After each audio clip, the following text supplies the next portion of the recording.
I'm Stacey from Kids Learning for Life, and today I want to take you on a tour inside my homeschooling room. Welcome to our back room. This is our room right off the kitchen, and it's a very odd shape because it's like a long, I guess it's not that odd, but it's a long rectangle, and it houses our washer dryer, so it kind of acts as our laundry room. It kind of acts as like a breezeway because there's a door to the garage and a door to outside. So there's, it's a main pathway. So we really have to get creative when trying to figure out how to use the space for homeschooling. If you don't know, this year I'll have 3 school-age children, a transitional kindergartner, a 1st grader, and a 2nd grader. And so this is where we do a majority of our learning. The first place I wanted to show you was our working table. Now, schoolwork doesn't always get done here. Sometimes it gets done on the floor, sometimes it gets done at our kitchen counter, sometimes it gets done in our living room, and school kind of gets done everywhere around here. But we do still have this kind of designated space for the kids to work. This is just a small table that adjusts size-wise, so as they get a little bit bigger, we can put it up to the next level. And for now, they're still small enough that this small table works fine. I'm even able to kind of sit at it if I need to while I'm helping them with their schoolwork. Behind me, you'll see a chalkboard, and then above that is our calendar.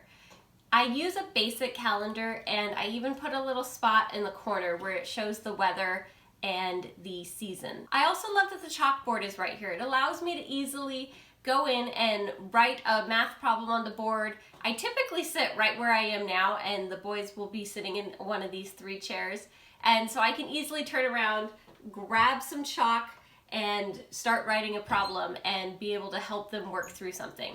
My favorite area in the room is our reading nook. This is an area under the stairs, and I love being able to have some students working at the table, and I can go over to the reading nook with another student and we can do some of their phonics practice. We were even able to make little cubbies right underneath the seating area where I house all of the books. I have 2 bins on each section, a large bin where I keep the typical books, and then a small bin that I keep the little readers. I've been using baskets to help store the books. But lately we've kind of gotten more books, and it's making the baskets really heavy, which is scraping the paint on the bottom of the shelf.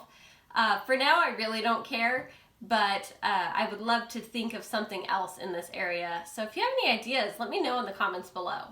The way I organize the books is I have the 2 sections, so I went ahead and organized them from fiction and nonfiction. I can't say that it always stays that way. The boys will mix them up. But I do just like the idea that I can kind of show them, and even when we're putting books away, I can say, oh, is this fiction or nonfiction, and which basket do we put it in? So it just kind of reinforces that concept. I love having the little readers in these small baskets because it allows the boys to just pick it up and take the basket with them wherever, and they can read in any location in the house. I also use this extra shelf in the reading nook to store their computers. This shelf even has an outlet, so I'm able to charge the computers here, so they're out of the way and not all over my countertops.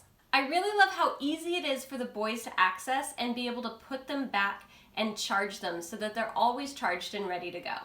Right next to the reading nook, we have another shelf, and this houses all of our board games and card games. One quick little tip I have about cards is the boxes they come in are really thin cardboard, and it's really difficult for my younger one to get the cards back into the card box, or the card box starts getting torn, and then you just have cards everywhere all the time, and nobody likes that.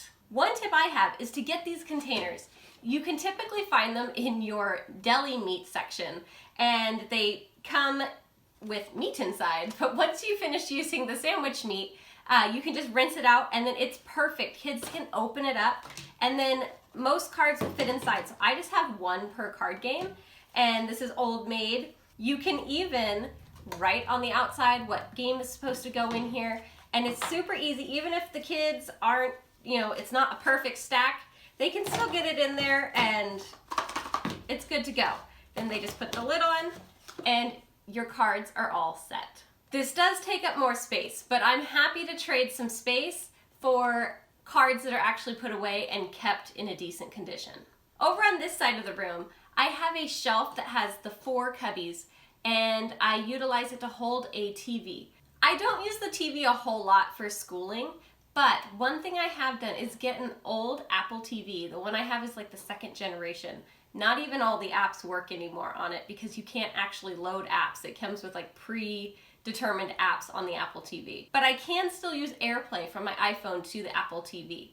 So if the boys ask me a question that I don't know the answer to, I can quickly turn the TV on, put AirPlay on, and let them watch me go on the internet, type the question out, and we can look at, websites or even YouTube videos. And so it allows them to see me model the research process and how I get answers to questions that I don't know. So I'm hoping that as they get older, they'll be able to kind of type in the questions and start looking for the answers themselves. I'll also use the TV to play some YouTube videos of color songs, number songs, shape songs, or anything to kind of get the kids up and dancing and moving around a little bit. On the shelves below the TV is where I store most of our homeschooling stuff that the boys need access to on a daily basis. I use one shelf to hold 3 magazine holders, and each boy gets their own magazine holder, and this holds all of their workbooks and anything that they need access to. The next shelf over holds our art caddy. This just has some colored pencils, some markers, and some scissors. I also have another basket that holds some pencil sharpeners, tape, and glue. On one of the lower shelves, I have a paper organizer where I have some scratch paper that they can draw on, coloring books, and writing paper. I also have a little container that I throw some pencils in. The last shelf I use just to kind of store some slightly educational electronic type toys.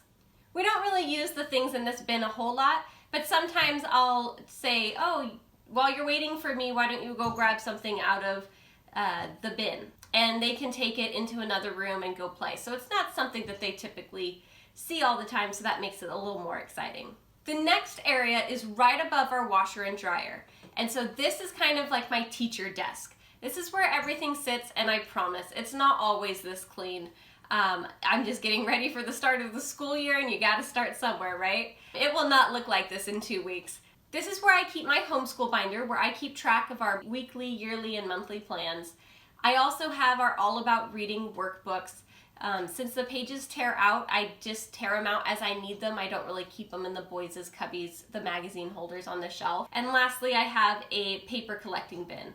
So what I like to do to keep organized throughout the school year is if it's in a workbook, it stays in the workbook. But if I have another page that they're a workbook type page that they're completing, or they write a story, I tell them just go put it in the basket. I use what they put in the basket as a collection, and then about once a month I'll go through it and kind of pick out the best things and then just kind of get rid of the rest. So I only keep the things I need for record keeping for the year. Above the counter is where I keep the rest of our homeschooling supplies. Up at the top I have some paint and art supplies, and this is up there because I don't get to it that often. And it's messy. One of the shelves has a bin with extra manipulatives for our math and some random junk. As you can see, it's just some random binders and note paper and that sort of thing that just got shoved up there. In another cabinet, I have reading books and flashcards. I also have some Play-Doh, and on the bottom of that shelf, I've got batteries. In my main shelf, this is where on the bottom, I will house everything that I kind of need on a daily basis. So this is where I keep all of my teacher's manuals. It's where I keep stickers. It's where I keep some manipulatives that we're using kind of during that time. So I'll switch these out. On the upper shelves, I have some extra glue and tape, as well as a bin where I keep more kind of educational-ish extra toys. These are toys that I keep in a cabinet because I don't know why, but when you keep something hidden for a little while and you pull it out, they act like it's brand new. I also have another bin that just has various art supplies in it, some random cotton balls and craft sticks and pipe cleaners, but nothing too fancy. Thanks for joining me on my homeschool room tour. I hope you got a few ideas that you can implement in your homeschool. Remember, every homeschool room is going to look different. Even mine and Jenny's are totally different. In fact, you should go check out Jenny's homeschool tour as well. If you like this video, be sure to like and subscribe to get more homeschool content just like this. See you next time!